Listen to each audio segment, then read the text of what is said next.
Hello student, अब हम twelfth class के जो रिमेनिंग क्वेश्चन हैं एक्सरसाइज 1.1 के वो हम डिस्कस करेंगे। ठीक है, तो यहाँ पे जो क्वेश्चन नंबर 8 है आपका, उसमें क्या एक रिलेशन डिफाइन किया हुआ है सेट ए के ऊपर। सेट ए में 1 से लेकर के 5 तक एलिमेंट्स हैं। ठीक है, और रिलेशन आर में वे सारे ऑर्डर पेयर हैं सच दैट फर्स्ट और सेकंड कंपोनेंट के डिफरेंस का अगर आप मॉडुलस लें तो वो क्या मिलेगा आपको, एक इवन नंबर मिलेगा। ठीक है, तो इस क्वेश्चन में 2 पार्ट्स हैं। फर्स्ट पार्ट में आपको ये प्रूव करना है कि जो ये रिलेशन होगा वो कैसा रिलेशन होगा, आपका इक्विवेलेंस रिलेशन होगा। ठीक है, और सेकंड पार्ट में आपको प्रूव करना है इस क्वेश्चन में कि ये जो सेट है ना, जिसमें 3 एलिमेंट्स हैं 1 3 5, ये इसका जो हर एक एलिमेंट होगा इस सेट का वो रिलेट करेगा अदर एलिमेंट्स के साथ। ठीक है, इसी प्रकार इस सेट का हर एक एलिमेंट जो होगा वो भी रिलेट करेगा अदर एलिमेंट्स के साथ। ठीक है, और थर्ड पार्ट में आपको क्या प्रूव करना है कि इस सेट का कोई भी एलिमेंट है ना रिलेट नहीं करेगा इसके साथ। ठीक है, तो इसका जो फर्स्ट पार्ट है पहले हम वो करते हैं। हम ये दिखाएंगे कि ये वाला जो रिलेशन है वो कैसा एक इक्विवेलेंस रिलेशन है।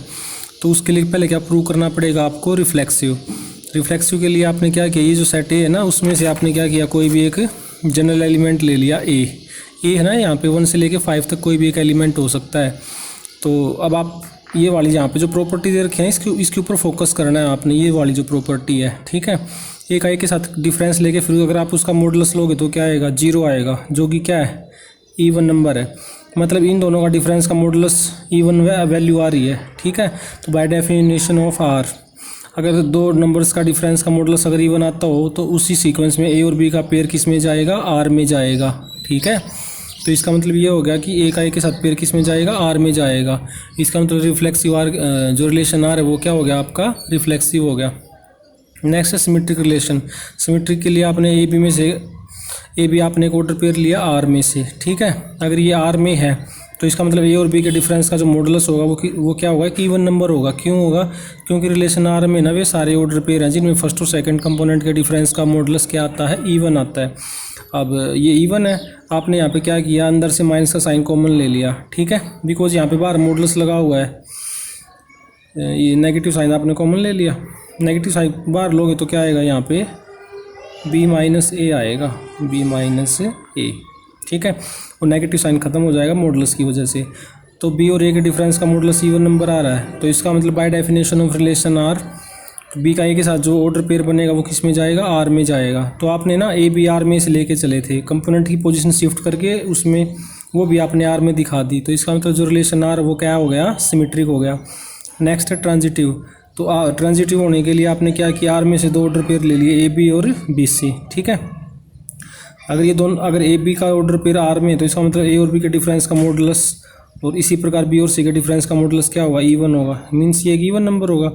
इसका मतलब क्या हुआ, अगर आप यहाँ से मॉडुलस का साइन हटाओगे तो क्या आएगा, प्लस माइनस का साइन आएगा ना यहाँ पे, प्लस माइनस 2 के। ठीक है, क्योंकि -2 का जो मॉडुलस होता है वो भी +2 होता है, +2 का मॉडुलस भी 2 होता है। ठीक है, अंदर नेगेटिव वैल्यू चाहे पॉजिटिव वैल्यू, मॉडुलस तो हमेशा पॉजिटिव आएगा ना। तो इसका मतलब मॉडुलस अगर यहाँ पे ना होता तो वो जो अंदर वाली वैल्यू होगी पॉजिटिव भी हो सकती है, नेगेटिव राइट्स पॉजिटिव भी हो सकती है और नेगेटिव भी। तो वो साइन आपने कहाँ शिफ्ट कर दिया, राइट साइड में। तो इसका मतलब a minus b modulus a minus b is equal to plus minus 2 के एक एक्सप्रेशन ये बन जाएगा, और b minus c is equal to 2m plus minus के साथ एक एक्सप्रेशन ये बन जाएगा। ठीक है, इसके बाद वेर k और m क्या, कोई भी नेचुरल नंबर। इसके बाद आपने एक्सप्रेशन नंबर 2 क्या कर दिया, ऐड कर दिया। क्योंकि अब आप ट्रांजिटिव दिखाने के लिए आपको ए और सी में रिलेशन लाना, तो बी को गायब करना है। अब आप सोचो कैसे होगा, तो एक्सप्रेशन नंबर 2 को अगर हम ऐड कर दें, ठीक है, तो उससे क्या बेनिफिट होगा आपको, वो उसमें से रिमूव हो जाएगा। ठीक है, तो आपने क्या किया, एक्सप्रेशन नंबर 2 को ऐड कर दिया, तो लेफ्ट साइड लेफ्ट में ऐड हुई, राइट साइड राइट में। a minus c is equal to plus minus 2 common ले लिया, बाद में फिर बोथ साइड क्या ऑपरेट कर दिया, मॉडुलस। अब आपने यहाँ पे क्या देखा, a और c के डिफरेंस का मॉडुलस है कि क्या मल्टीपल ऑफ 2 है, मतलब 2 क्या है, इसका एक फैक्टर। इसका मतलब ये कैसा नंबर होगा, इवन होगा। इवन होगा तो इसका मतलब a और c का जो पेयर होगा किस में चला जाएगा, r में चला जाएगा। तो इसका मतलब ये होगा जो रिलेशन r होगा वो क्या हो जाएगा, एक इक्विवेलेंस रिलेशन हो जाएगा। ठीक है, तो सेकंड पार्ट है, इसमें आपको ये शो करना है कि ये जो सेट है ना, इस सेट का कोई भी एलिमेंट बाकी एलिमेंट के साथ रिलेट करेगा इस रिलेशन के द्वारा। क्योंकि इस रिलेशन में वे सारे ऑर्डर पेयर है ना जिनमें कंपोनेंट का डिफरेंस का मॉडुलस क्या होना चाहिए, इवन नंबर होना चाहिए। आपने एक बात नोट करी, इस सेट में सारे के सारे कैसे नंबर है, ऑड नंबर्स हैं। ठीक है, अब आपको पता होना चाहिए कि जो ऑड नंबर का डिफरेंस होता है, डिफरेंस का अगर आप मॉडुलस लें तो वो भी हमेशा क्या आएगा, एक इवन नंबर आएगा। ठीक है। और रिलेशन आर क्या डिफाइन किया हुआ है, किन्हीं दो कंपोनेंट के डिफरेंस का मॉडुलस अगर इवन आता हो तो वो ऑर्डर पेयर किस में जाएगा, आर में जाएगा। अब आपके पास कोई भी दो, ये सारे के सारे कैसे नंबर्स हैं, ओड हैं। अगर किन्हीं दो का डिफरेंस लोगे और फिर मॉडुलस अप्लाई करोगे तो इवन नंबर मिलेगा। इसका मतलब 1 का 3 के साथ पेयर, 1 का 5 के साथ पेयर, या 3 का 5 के साथ पेयर, ये सारे पेयर किस में जाएंगे, आर में जाएंगे। इसका मतलब ये होगा इस सेट का कोई भी एक एलिमेंट लोगे ना, वो बाकी के साथ क्या करेगा, रिलेट करेगा बाय द रिलेशन आर। इसी प्रकार यहाँ पे 2,4 का जो ये जो सेट है जिसमें दो एलिमेंट है 2 और 4, ये कैसे नंबर है, इवन नंबर है। और इवन नंबर का डिफरेंस हमेशा इवन नंबर आता है, तो डिफरेंस का मॉडुलस लोगे तो वो हमेशा एक इवन आएगा। तो इसका मतलब 2,4 आपस में क्या करेंगे, दूसरे के साथ रिलेट करेंगे बाय द रिलेशन आर। ठीक है। इसके बाद है कि ये वाला जो सेट है ना 1, 3, 5 और ये वाला सेट है 2, 4, ये वाला सेट कैसा है, ओड नंबर्स का, ये वाला सेट कैसा, इवन नंबर का। तो उसने आपसे पूछा क्या इन दोनों सेट्स के एलिमेंट, इन दो डिफरेंट सेट के एलिमेंट आपस में रिलेट करेंगे, तो आप क्या कहोगे, नहीं करेंगे। क्यों, ये ओड नंबर का सेट है, ये इवन नंबर का सेट है। जब आप इनका डिफरेंस लोगे तो ओड और इवन नंबर का डिफरेंस का मॉडुलस हमेशा क्या आएगा, ओड नंबर आएगा। और डिफरेंस का मॉडुलस दो नंबर्स का अगर इवन आएगा तभी वो आर में जाएगा इस रिलेशन के द्वारा। ठीक है। इस वजह से इन दो सेट्स कोई भी एलिमेंट आपस में क्या नहीं करेंगे, रिलेट नहीं करेंगे। ठीक है ना। रिलेट क्यों नहीं करेंगे, समझ में आया आपको। ठीक है। इसके बाद नेक्स्ट है आपका क्वेश्चन नंबर 9। क्वेश्चन नंबर 9 में क्या है, रिलेशन आर डिफाइन किया हुआ है सेट ए के ऊपर। सेट ए में वे सारे इंटीजर हैं जो 0 और 12 के बीच में लाई करते हैं। पहले तो आपने क्या किया, इस सेट ए को किस फॉर्म में लिख लिया, यहाँ पर रोस्टर फॉर्म में लिख लिया है। ठीक है। और फर्स्ट पार्ट में पहले तो आपको क्या प्रूव, रिलेशन आर इस तरीके से डिफाइन किया, रिलेशन आर में वे सारे ऑर्डर पेयर हैं सच दैट ए और बी के डिफरेंस का जो मॉडुलस है वो क्या है, मल्टीपल ऑफ 4 है। ठीक है। और सेकंड पार्ट में क्या प्रूव करना है कि जो रिलेशन आर है कोई भी set of all those order pair a b such that a is equal to b is an equivalence relation. यानी कि फर्स्ट पार्ट में भी प्रूव करना है कि रिलेशन कैसा होगा आपका, फर्स्ट पार्ट में भी इक्विवेलेंस होगा, सेकंड पार्ट में भी क्या प्रूव करना है आपको, इक्विवेलेंस होगा। ठीक है। तो फर्स्ट पार्ट करने जा रहे हैं आप, रिफ्लेक्सिव होने के लिए ए सेट में से कोई भी एक आपने क्या ले लिया, एलिमेंट ले लिया। तो ये सेट में से एलिमेंट लेने का मतलब ये है 1 से 0 से लेकर 12 कोई भी एलिमेंट हो सकता है। ठीक है। आपको इस प्रॉपर्टी के ऊपर फोकस रखना, इसी की हेल्प से आप तीनों के तीनों दिखाओगे, रिफ्लेक्सिव, सिमेट्रिक और ट्रांजिटिव। ठीक है। तो रिफ्लेक्सिव होने के लिए आपने सेट में से कोई एक जनरल एलिमेंट लिया। अब यहाँ पे देखो ए सेट के साथ डिफरेंस का मॉडुलस लोगे तो क्या आएगा, 0। 0 को क्या लिख सकता हूँ मैं, 0 × 4।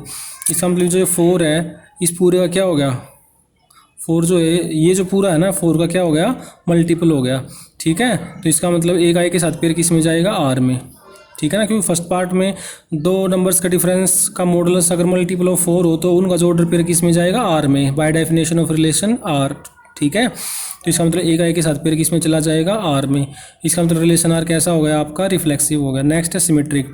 सिमेट्रिक होने के लिए आपने एक ऑर्डर पेयर ए बी ले लिया आर में से। ठीक है। ए बी अगर आर, ये वाला ऑर्डर पेयर अगर आर में है तो इसका मतलब ये हो गया ए और बी का जो डिफरेंस का मॉडुलस होगा मल्टीपल ऑफ 4 होगा। मल्टीपल ऑफ 4 होने का मतलब 4 × सम नेचुरल नंबर। एम क्या है यहाँ पर, कोई भी एक सम नेचुरल नंबर है। ठीक है। तो इससे स्टेप कैसे है, बाय डेफिनेशन ऑफ आर।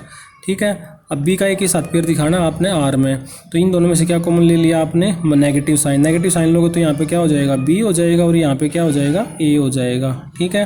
फिर नेगेटिव साइन है मॉडुलस की वजह से खत्म हो जाएगा। ठीक है। तो यहाँ पे आपने क्या देखा, बी और ए का डिफरेंस का मॉडुलस मल्टीपल ऑफ 4 है, तो इसका मतलब बी और ए का पेयर किस में जाएगा, आर में, क्योंकि आर में भी सारे ऑर्डर पेयर जाएंगे ना जिनमें दो कंपोनेंट के डिफरेंस का मॉडुलस क्या हुआ आपका, मल्टीपल ऑफ 4 हो। इसका मतलब रिलेशन आर कैसा हो गया आपका, सिमेट्रिक हो गया। ठीक है। इसके बाद नेक्स्ट है आपका ट्रांजिटिव रिलेशन। ट्रांजिटिव होने के लिए आपने क्या किया, ए बी और बी सी दो, एक ऑर्डर पेयर ये और एक ऑर्डर पेयर ये आर में से ले लिए। ठीक है। तो इसका अगर ये वाला ऑर्डर पेयर आर का मेंबर है तो इसका मतलब इन दोनों का डिफरेंस का मॉडुलस क्या होगा, मल्टीपल ऑफ 4 होगा। ठीक है। इसी प्रकार ये अगर आर का मेंबर है तो इन दोनों का डिफरेंस का मॉडुलस मल्टीपल ऑफ 4 होगा। ठीक है। तो यहाँ पे एम और एन क्या, सम नेचुरल नंबर। ठीक है। अब लेफ्ट साइड से यहाँ से आपने क्या किया, मॉडुलस रिमूव कर दिया तो राइट साइड में प्लस माइनस का साइन लग जाएगा। इसी प्रकार यहाँ पर भी प्लस माइनस का साइन लग जाएगा। ट्रांजिटिव होने के लिए आपको किस में रिलेशन दिखाना है, ए और सी में। तो एक्सप्रेशन 1 और 2 को आपने ऐड कर दिया, उससे क्या बेनिफिट होगा, बी रिमूव हो जाएगा, तो a minus c is equal to this. फिर अगेन आपने मॉडुलस ऑपरेट कर दिया बोथ साइड, तो a minus c modulus is equal to 4 times of m plus n आ जाएगा। ठीक है। तो 4 गुणा इंटू दिस, तो यानी कि ए माइनस सी का मॉडुलस जो हो गया, यहाँ से क्या कह सकते हैं, मल्टीपल ऑफ 4 आ गया। तो बाय डेफिनेशन ऑफ आर, ए और सी का जो ऑर्डर पेयर होगा किस में चला जाएगा, आर में चला जाएगा। इसका मतलब जो रिलेशन आर है वो क्या हो गया आपका, ट्रांजिटिव हो गया। तो अब देखो रिलेशन आर आपका रिफ्लेक्सिव भी हो गया, सिमेट्रिक भी हो गया और ट्रांजिटिव भी हो गया। तो इसका मतलब ये हो गया रिलेशन आर क्या हो गया आपका एक इक्विवेलेंस रिलेशन हो गया। ठीक है, सेकंड पार्ट में क्या है इस क्वेश्चन के रिलेशन आर इस तरीके से डिफाइन किया हुआ है। तो रिफ्लेक्सिव है क्या ये रिलेशन, तो ए सेट में से आप कोई भी एलिमेंट ले लो। अब इस प्रॉपर्टी के हिसाब से आपको स्टेप चलाने हैं यहाँ पे। ए सेट में से आप कोई भी एलिमेंट लोगे, कोई भी एलिमेंट खुद के तो इक्वल होगा ही। तो इसका मतलब रिलेशन आर में भी सारे ऑर्डर पेयर है जिसमें फर्स्ट और सेकंड कंपोनेंट क्या हो एक दूसरे के इक्वल। तो यहाँ पे ए इक्वल टू ए आ गया, इसका मतलब ए का ए के साथ पेयर किस में चला जाएगा आर में। इसका मतलब रिलेशन आर क्या हो गया आपका रिफ्लेक्सिव। नेक्स्ट क्या आपका सिमेट्रिक। सिमेट्रिक होने के लिए आपने एक order pair a b R में से ले लिया, इसका मतलब ए और बी क्या हो जाएंगे equal by definition of R. देखो अगर मैं बी को लेफ्ट में लिख दूँ, राइट को ए को राइट में लिख दूँ, तो b is equal to a, b is equal to अगर ए है तो इसका मतलब बी का ए के साथ पेयर किस में जाएगा आर में बाय डेफिनेशन ऑफ आर। इसका मतलब रिलेशन आर क्या हो गया आपका सिमेट्रिक हो गया। ठीक है, नेक्स्ट क्या आपका ट्रांजिटिव। ट्रांजिटिव होने के लिए आपने ए बी और बी सी दो ऑर्डर पेयर आर में से ले लिए। अगर ये ए बी आर में है तो इसका मतलब ए इज इक्वल टू बी होगा बाय डेफिनेशन ऑफ आर। इसी प्रकार बी और सी का ऑर्डर पेयर अगर आर में है तो बी और सी इक्वल होंगे बाय डेफिनेशन ऑफ आर। अब आपको ए और सी में रिलेशन लाना है, तो एक्सप्रेशन 1 क्या कह रहा है बी इक्वल है ए के, एक्सप्रेशन 2 क्या कह रहा है बी इक्वल है सी के। तो एक्सप्रेशन 1 और 2 से आप क्या कह सकते हो ए और सी भी आपस में क्या हो जाएंगे एक दूसरे के इक्वल। ए और सी जो होंगे ना ए वो भी आपस में क्या हो जाएंगे इक्वल। इसका मतलब ए और सी का पेयर किस में चला जाएगा आर में। इसका मतलब by definition of relation R transitivity की जो डेफिनेशन होती है उस डेफिनेशन के अकॉर्डिंग क्या कह दोगे आप, जो रिलेशन आर है वो क्या हो जाएगा ट्रांजिटिव हो जाएगा। Therefore relation R is an equivalence relation. ठीक है, 10th क्वेश्चन में ना 5 पार्ट्स हैं। 5 पार्ट्स में आपको एग्जांपल सेट करने हैं कोई ऐसे रिलेशन के जो रिफ्लेक्सिव भी ना हो, सिमेट्रिक भी ना हो, ट्रांजिटिव भी ना हो, या रिफ्लेक्सिव हो सिमेट्रिक ना हो ट्रांजिटिव ना हो। ठीक है, या सिमेट्रिक हो ट्रांजिटिव ना हो रिफ्लेक्सिव ना हो, या ट्रांजिटिव हो रिफ्लेक्सिव। मतलब इस तरीके से 4-5 एग्जाम्पल, बहुत सारे एग्जाम्पल आप ऐसे कंस्ट्रक्ट कर सकते हो। तो आप कोई खुद ट्राई करना। 10th question. 11th क्वेश्चन में क्या कह रहा है रिलेशन आर डिफाइन किया हो किसी सेट ए पे। ए सेट क्या है set of all those points in a plane. ठीक है, किसी भी प्लेन में जितने पॉइंट्स हो सकते हैं ना उनका जो सेट बनेगा वो सेट ए है, यानी कि आर क्रॉस आर है। ठीक है, रिलेशन आर डिफाइन किया हुआ। रिलेशन आर में वे सारे के सारे पॉइंट के ऑर्डर पेयर आएंगे जिन पॉइंट्स का ओरिजिन से जो डिस्टेंस है वो क्या हो इक्वल हो। जैसे पी और क्यू 2 पॉइंट हैं तो पी का ओ से पी का जो डिस्टेंस होगा और ओ से क्यू का जो डिस्टेंस होगा वो डिस्टेंस के आपस में एक दूसरे के इक्वल। ठीक है, तो यानी कि रिलेशन आर में वे सारे ऑर्डर पेयर आएंगे जिन ऑर्डर पेयरों में ये ऑर्डर पेयरों में यहाँ पे पी भी क्या पॉइंट है, क्यू भी क्या है पॉइंट है। तो पी का ओ से जो डिस्टेंस होगा और क्यू का जो ओ से डिस्टेंस होगा वो क्या होगा इक्वल होगा। तो सबसे पहले आपको क्या प्रूव करना है कि जो रिलेशन आर होगा वो कैसा रिलेशन होगा आपका इक्विवेलेंस रिलेशन होगा। ठीक है, फिर सेकंड पार्ट बाद में डिस्कस करेंगे। पहले फर्स्ट पार्ट देखो। इक्विवेलेंस होने के लिए पहले क्या दिखाना पड़ेगा आपको रिफ्लेक्सिव। रिफ्लेक्सिव होने के लिए for each p belongs to a. एक तो क्या है set of all those points. ठीक है, कैपिटल पी क्या है कोई भी जनरल पॉइंट। ठीक है, तो पी अगर ए सेट का मेंबर है तो अभी यहाँ पे ध्यान देना आपने, क्या मैं इसको ऐसे लिखता हूँ ओ भी कोई एक पॉइंट है ओरिजिन पे, तो ओ से पी तक का जो डिस्टेंस होगा और ओ से पी तक का डिस्टेंस क्या होगा वो इक्वल होगा। ठीक है, ओ से पी तक का और ओ से पी तक का डिस्टेंस अगर इक्वल है तो इसका मतलब पी का पी के साथ पेयर किस में जाएगा आर में बाय डेफिनेशन ऑफ आर। क्योंकि यहाँ पे देखो डेफिनेशन को अच्छे से समझो आप, ओ का पी से जो डिस्टेंस होगा और ओ का क्यू से जो डिस्टेंस होगा अगर वो इक्वल आ जाए तो पी और क्यू का ऑर्डर पेयर किस में जाएगा आर में। तो वही बात यहाँ पर भी। तो इसका मतलब रिलेशन आर क्या हो गया आपका रिफ्लेक्सिव हो गया। ठीक है, इसके बाद नेक्स्ट है आपका सिमेट्रिक। सिमेट्रिक होने के लिए पी क्यू का पेयर आपने किस में से ले लिया आर में से। ठीक है, इसका मतलब ओ से पी तक का डिस्टेंस ओ से क्यू तक का डिस्टेंस इक्वल होगा बाय डेफिनेशन ऑफ आर। अगर मैं ओ क्यू को लेफ्ट में लिख दूं ओ पी को राइट में लिख दूं तो इसका मतलब क्यू और पी का पेयर किस में जाएगा आर में। इसका मतलब रिलेशन आर क्या हो गया आपका सिमेट्रिक हो गया। नेक्स्ट है transitive. Let P Q and Q R belongs to R. ठीक है, इसका मतलब अगर ये P Q order pair R में इसका मतलब O P O Q equal होंगे। ये वाला ऑर्डर पेयर अगर आर में इसका मतलब O Q O R equal होंगे। एक्सप्रेशन 1 और 2 से एक्सप्रेशन 1 क्या कह रहा है ओ क्यू इक्वल है किसके ओ पी के। एक्सप्रेशन 2 क्या कह रहा है ओ क्यू इक्वल है किसके ओ आर के। इसका मतलब ओ पी और ओ आर भी इक्वल हो जाएंगे। इसका मतलब पी और आर का पेयर किस में चला जाएगा आर में चला जाएगा। इसका मतलब रिलेशन आर क्या हो जाएगा आपका ट्रांजिटिव हो जाएगा। देयरफॉर रिलेशन आर क्या हो जाएगा आपका एक इक्विवेलेंस रिलेशन हो जाएगा। इसी क्वेश्चन का जो सेकंड पार्ट है ना उसमें आपको शो करके दिखाना है कि set of all those points related two point P other than 0 0। ठीक है, मतलब ये सारे पॉइंट जो ओरिजिन पर ना हो उनका जो सेट बनेगा ना वो आपस में रिलेट करेंगे, उनका आपस में क्या होगा रिलेशन होगा। Is the circle passing through the point P.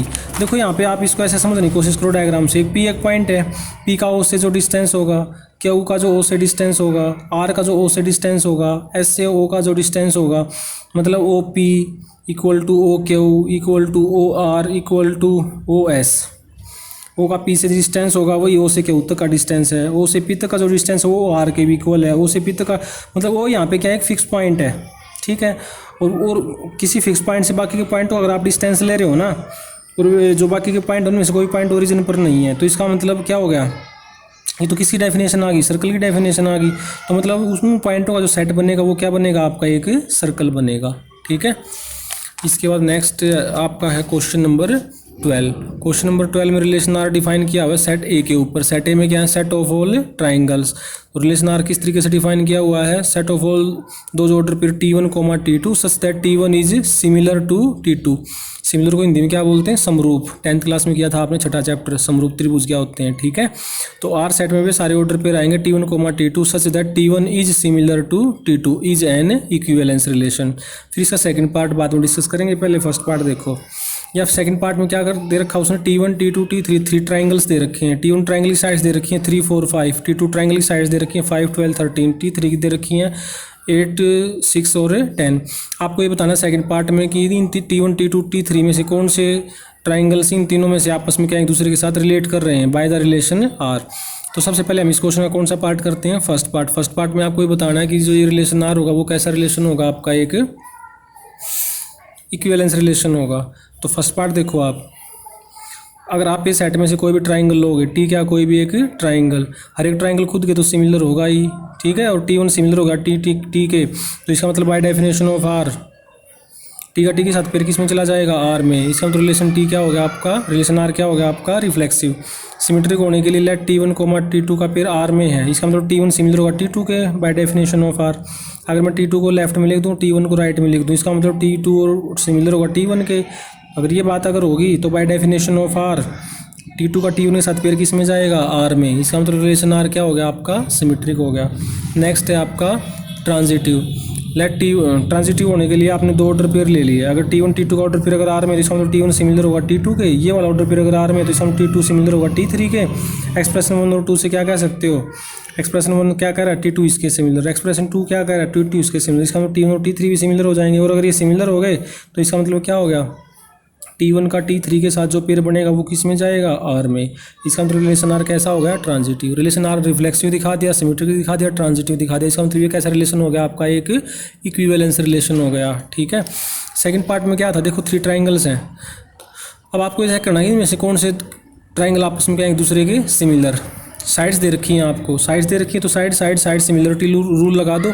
तो आप यहाँ पे क्या देखोगे, जो T1 है और T3 है, साइड्स का रेशो लेके देखो आप, 5/10 1/2 आएगा, 3/6 1/2 आएगा, 4/8 1/2 आएगा। तो इसका मतलब T1 और T3 क्या हो जाएंगे, एक दूसरे के सिमिलर हो जाएंगे। T2 नहीं होगा ना, क्योंकि साइड्स के रेशो इक्वल नहीं आ पाएंगे, ठीक है।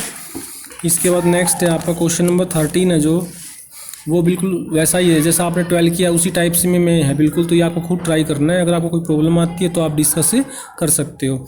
नेक्स्ट आपका क्वेश्चन नंबर 14 क्वेश्चन में क्या है, रिलेशन आर डिफाइन किया हुआ है set on the set L क्या है, set of all lines in a plane. किसी प्लेन में जितनी भी लाइन्स बनेगी ना, उनका जो सेट बनेगा वो एल है, ठीक है। तो लाइन की लाइन के साथ कार्टेशियन प्रोडक्ट की गई, उसका एक सबसेट लिया आर सेट में वे सारे ऑर्डर पेयर हैं लाइंस के, जिनमें कि कोई भी दो लाइन के एक दूसरे के पैरेलल समानांतर, ठीक है। तो फर्स्ट पार्ट में आपको क्या प्रूव करना है कि ये जो रिलेशन होगा कैसा रिलेशन होगा आपका, इक्विवेलेंस रिलेशन होगा, ठीक है। और सेकंड पार्ट में प्रूव करना है set of all the lines parallel, मतलब इस लाइन के पैरेलल जितनी भी लाइनें बनेंगी ना, वे सारी लाइन क्या करेंगी, रिलेट करेंगी किसके साथ, इसके साथ, ठीक है। तो सबसे पहले देखो आप इस रिलेशन को इक्विवेलेंस दिखाने के लिए रिफ्लेक्सिव, जितनी भी लाइन का सेट है ये पूरा एल, कैपिटल एल तो क्या लाइन का सेट, स्मॉल एल क्या है जनरल कोई भी एक लाइन, हर एक लाइन खुद के पैरेलल होगी। इसका मतलब एल का एल के साथ पेयर किस में चला जाएगा, आर में, बाय डेफिनेशन ऑफ आर। इसका मतलब रिलेशन आर क्या हो जाएगा, रिफ्लेक्सिव। सिमेट्रिक, आपने दो लाइंस का पेयर लिया आर में से, इसका मतलब एल पैरेलल होगा किसके, एम के, बाय डेफिनेशन ऑफ आर। क्योंकि रिलेशन आर में वे सारे ऑर्डर पेयर हैं जिनमें दोनों किसी पर्टिकुलर ऑर्डर पेयर में जो फर्स्ट और सेकंड लाइन होगी वो क्या आपस में एक दूसरे के पैरेलल है। रिवर्स भी कह सकते हो, अगर दो लाइनें पैरेलल हैं तो उनका जो ऑर्डर पेयर होगा वो किस में जाएगा, आर में। तो यहाँ पे एल एल पर के पैरेलल है, इसका मतलब एल का एल के साथ पेयर किस में जाएगा, आर में। रिलेशन आर क्या हो जाएगा, सिमेट्रिक। ऐसे यहाँ पे रिफ्लेक्सिव हो जाएगा। सिमेट्रिक में क्या एल और एम का पेयर किस में, आर में, इसका मतलब एल पैरेलल होगा एम के बाय डेफिनेशन ऑफ आर। ठीक है यहाँ तक। इसका मतलब एम पैरेलल होगा एल के, एम लेफ्ट में लिख लिया, एल राइट में, इसका मतलब एम और एल का पेयर किस में जाएगा, आर में बाय डेफिनेशन ऑफ आर। इसका मतलब रिलेशन आर क्या हो जाएगा आपका, सिमेट्रिक हो जाएगा। ठीक है। ट्रांजिटिव के लिए देखो आप, एल एम और एम एन दो पेयर ले लिया आर में से। ठीक है। एल एम अगर आर में है तो इसका मतलब क्या हो जाएगा, एल पैरेलल हो जाएगा एम के और एम पैरेलल हो जाएगा एन के। तो 1 और 2 से क्या कह सकते हो, एल और एन भी क्या हो जाएंगे, पैरेलल। इसका मतलब एल और एम किस में जाएंगे, आर में। तो इसका मतलब रिलेशन आर क्या हो जाएगा, ट्रांजिटिव। ट्रांजिटिव होते ही रिलेशन आर क्या हो जाएगा, इक्विवेलेंस, क्योंकि रिफ्लेक्सिव भी और सिमेट्रिक भी आप दिखा चुके हो। नेक्स्ट है आपका इसी में second part, set of all lines related to this line. वे सारी लाइनों का सेट बताना आपको क्या बनेगा, जो इस लाइन से क्या करती हो, रिलेट करती हो। तो वो किस फॉर्म का होगा, इस फॉर्म का होगा set, y is equal to 2x plus k. क्योंकि जो दो लाइन अगर पैरेलल होंगी तो उनका स्लोप क्या होगा, इक्वल होगा ना। तो यहाँ पे इस लाइन का स्लोप क्या है, 2 है। आपने 11th क्लास में किया था ना स्ट्रेट लाइन का 10वां चैप्टर है, तो वहाँ पे वो वाला कॉन्सेप्ट लगेगा यहाँ पर।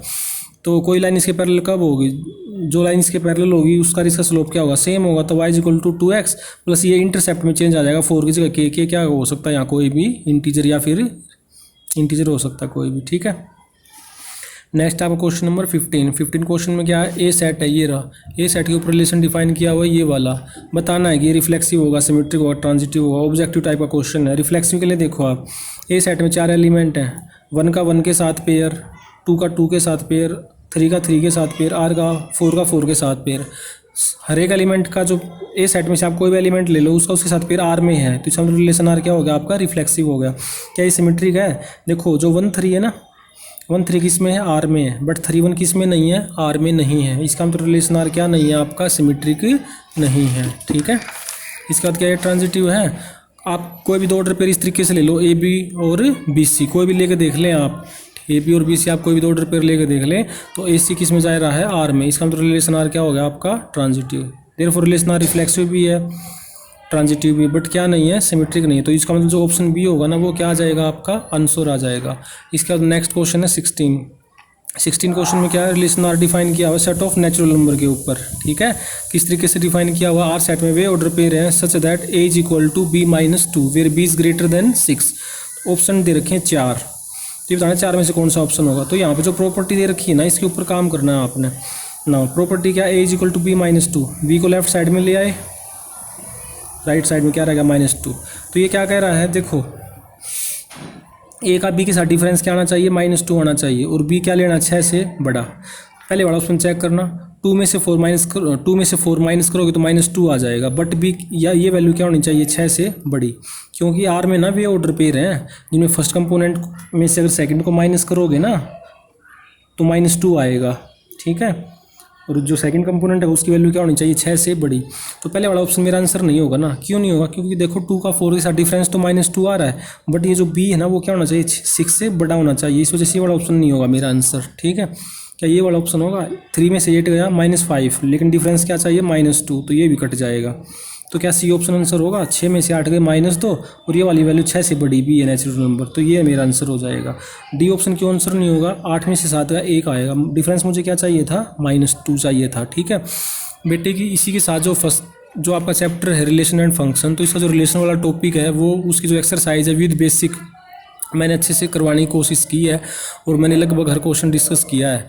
अगर आपकी कोई प्रॉब्लम है तो आप डिस्कस कर सकते हो मेरे साथ, कमेंट बॉक्स में बता सकते हो आप मुझे कोई पर्टिकुलर क्वेश्चन कोई प्रॉब्लम है तो। ठीक है।